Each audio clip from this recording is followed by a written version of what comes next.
August 24th, 1840. We'll start the bidding at $10 for this 10-year-old male in excellent condition. 20, Mr. Wallace said. 25, exclaimed Mr. Johnson. 30, Mr. Hardy said. 40, Mr. Johnson yelled. Going once? Twice? 50, Mr. Wallace said out of the blue. Going once? Twice? Sold to Mr. Wallace. Mom! Mom! No! Stay strong, Elliot. Don't become a bad egg. Come on, we don't have all day. Mom, no! Come on, you little rascal. Time to see your new home. June 18th, 1846. That was all I remember from the day I was bought by Mr. Wallace. I have not seen my mother since then, either. Mr. Wallace is not too mean. Other than the occasional whip, he treats me well. I still remember what my mother told me. Beware the age of 16. It will bring a lot of pain. I don't know what she meant by that, but my birthday's in 24 days, so I'll see then. July 10th, 1846. Today was a good day to work the cotton fields. It was not too hot and not too cold, just right. My 16th birthday is in 2 days, and the weather is better than ever. I told Mr. Wallace a couple days ago about my birthday, but he refused to give me a party. I think after working the fields, I'll give myself a relaxed break on my birthday. July 12th, 1846. Master Wallace, did you know that today is my 16th birthday? I asked him. Yes, actually, I got you a birthday present, he said sarcastically. Really? Can I have it? I said a little too curiously.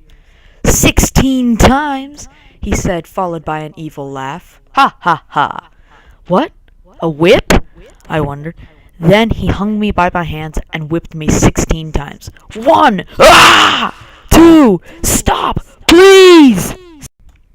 I only remember getting hit 5 times, but I had 16 marks to prove I got hit 16 times. Now I fully understand why my mother warned me about my 16th birthday. Now I remember seeing some of Master Wallace's papers that restricted what he could do to me because I was a minor. It all makes sense now. He was leading me on false hope. I want someone who understands me to talk to. I'm his only slave, and the only other person on the plantation is Mrs. Wallace. She's worse than him. She makes me be elegant and stand around all day. August 21st, 1850. Today was another day that I saw a lot of the whip. The only thing out of the ordinary was that Master Wallace went out to the same yearly slave convention and came back with a slave called Aaron Johnson. He looks about my age, but I don't know. I haven't met him yet, but I guess I will in a few days' time. September 10th, 1850. I finally got a legit chance to talk to Aaron, and he's a nice fellow. He comes from a poor family, and they had to sell him to pay for supplies. This is the 5th plantation he's worked at.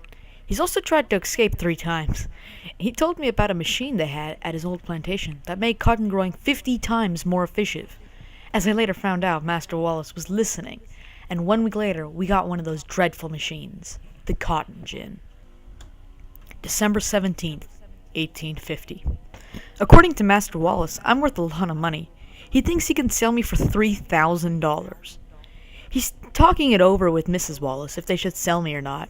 I hope they don't sell me, because I'll miss Aaron Johnson and my memories of growing up on this dump. December 21st, 1850. Well, I guess I can forget about Aaron and the plantation and Master Wallace, because I'm to be brought to the traveling auction in 9 days. I will start to gather my belongings, but other than half a penny I found the other day, this journal, and oh yeah, this pen, I have nothing. I'll miss Aaron the most, because he's like my brother. December 25th, 1850. After I talked with Aaron last night, we decided that we would skedaddle and seek refuge in the north. We are to leave in 2 days under the cover of the night. That day, Master and Mrs. Wallace don't need us until 8 a.m., so it'll give us extra time to run. Wish us luck. There's only one problem. Aaron's a Jonah. Once we left the plantation, we just ran and never looked back. I don't know how long or how far we ran, but it felt like ages before we got to a river. But when we got to one, I knew that on the other side we would be free. We started to cross the river, but neither one of us knew how to swim, so we had to walk across. In the distance, I heard a faint barking, and I knew that we were through. 20 meters away from freedom, the dogs were at our knees. They took us to a processing department, and then we would be resold as slaves if Master Wallace did not come with our papers. December 31st, 1850. Master Wallace came for us, but he didn't have the right papers. We would be sold at the traveling auction. When we got to the selling room, we saw that we were the best of the best. Master Wallace was weak, and all the other scars were so dull. I sold for 4,000, and Aaron sold for 3,750. February 19th, 1851. My new master, Master Thomas, is no worse than Master Wallace. He whips me 3 times for doing a good job and 10 for a bad job. Life without Aaron has been horrible. I miss everything at my old home. April 15th, 1861. The Civil War started 3 days ago. My master has been trying to keep the information away from me, but I have my ways of finding out. Well, actually, I just read his mail, but who's counting? January 1st, 1863. Woo-hoo! Today, President Abraham Lincoln passed the Emancipation Proclamation, which grants me my freedom. I'm a freed man. Goodbye, slavery. And that's my past. Well, some of it anyway. My name is Elliot Cotton, and I'm 33 years old. My life goal is to become a banker in the North and start a family. I'm off to join the Union Army alongside 500,000 other freedmen. I'm going to catch a ride on a cargo train for the North to Washington and sign up for the Union Army. I walked for 13 days and nights until I got to the nearest rails. Then I used the North Star to head up the tracks. Only a few hours behind me was my ride. I started to run as it passed me and jumped onto a coal cart. It wasn't the most comfortable cart, but it did the job.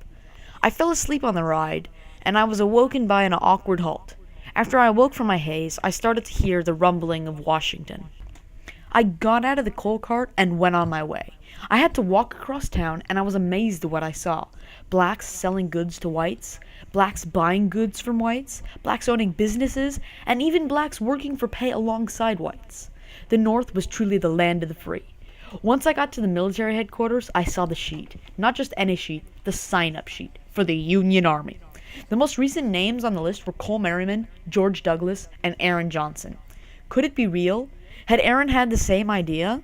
I signed the list and went into the back for initial training. As fate would have it, Aaron Johnson was in front of me. Cotton farming was tough, but military training was tougher. We trained 20 hours a day and ate for 2 hours and slept for 2 hours. After 6 months of training, I was second in my class only to Aaron Johnson.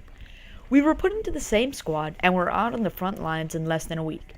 Aaron specialized in long range, and I specialized in lining them up and pow, triple kill.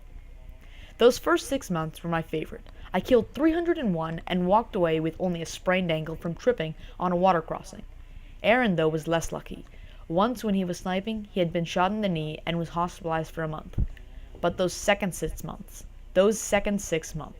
they were the killers. I remember it like it was yesterday. We were at a forest like any other forest. The entire world slowed down as I shot the bullet out of my musket. I heard 2 gunshots in rapid succession, then boom, the 2 bullets hit in midair, right in front of the barrel of my gun. There was a forceful explosion that blew me back, and I knocked me out cold. I was awoken by the sound of Aaron's voice. When I looked down, I saw all of my extremities intact, but I could not move them. I recognized the room I was in. It was the medical building, 2 miles behind our front lines. "It'll be okay, Elliot. The medics will take good care of you." "I have to go now, and they need me on the front lines," Aaron told me. I probably was in that room for a week before they allowed me to walk, and even then I had difficulty, but I was determined to fight for the Union Army. Only a few days after being put back on active duty, I caught a terrible illness. My fellow soldiers said that I was a war illness, and I had to be taken out of the war for the sanctity of others. They took me away from my only life, dumped me in a hospital that I could not afford, and left me there to die, to rot. I will never forget the face of Aaron when I was in that sanitation truck. It looked like he was looking at a man who was dead, and unfortunately, he was looking at me. It has been so long since I saw myself, I've forgotten what I look like. I lie here in my hospital bed pondering how I am to escape my coffin of a bed and pursue what my real dream is, to become a banker. "Nurse, do you know what the date is?" "Yeah, today is February 19th, 1866. "No way. That means it's been 15 years since Master Wallace bought me." "Do you know anything about the war?" "Yeah, it ended 10 months ago." She then injected a serum into me that made me fall asleep. I don't remember anything except being kicked out of the hospital and then them telling me that I had 1 week to live because of that war illness. That got me thinking about if I would live again, but then I remembered a dream I had when I was young. There was a tall figure singing to me, and he said, "YOLO, you only live once, the battle cry of a generation. This life is a precious gift, so don't get too crazy, it's not worth the risk." Whatever that means. I didn't need the hospital, and they didn't need me. I asked around if there was a hiring bank anywhere close, and all the signs led to Wells Fargo, a small bank founded March 18th, 1852 in New York. I started to go north to New York because I was in Washington, D.C.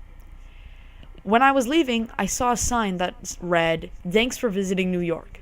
I was actually in New York. I turned around and walked into the Wells Fargo and demanded a job. They liked my initiative and said I would start tomorrow. I walked out of there and found an alleyway to spend the night. I took out my journal and wrote all of this. A piece of paper blew into my face. I picked it up and read what it said. The 14th Amendment of the USA gives freedmen the full protection of the law. What is this? I thought I already had the full protection of the law because I was free and because I'm a veteran of war. Well, that doesn't change much for me. I will still get my chance tomorrow to show my old masters what I can do. I'm happy with my life so far. I've nearly escaped slavery, fought in war, and made many friends. I went to sleep on old newspapers and never woke up.